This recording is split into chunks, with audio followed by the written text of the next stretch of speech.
friend ये video में discussion करवा गोटे स्प्रे विषय जो स्प्रे को आप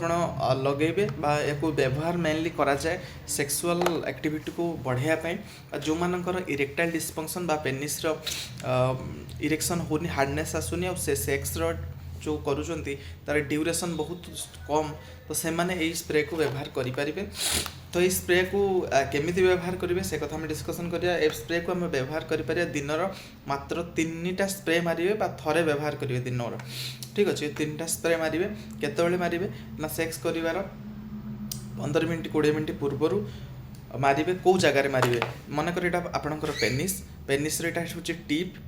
यहाँ साफ्ट तो ये टीप्रे गोटे गोटे स्प्रे मारे ये साफ्ट रे 2टा स्प्रे मारे मारला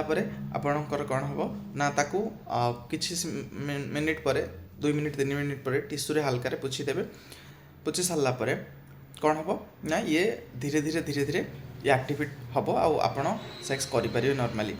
आउ यार काम कौन ना सेक्स रो ड्यूरेशन को बढ़ेवा आउ हार्डनेस आनियो पेनिस रो यार 2टा मुख्य कारण को बारंबार व्यवहार करवा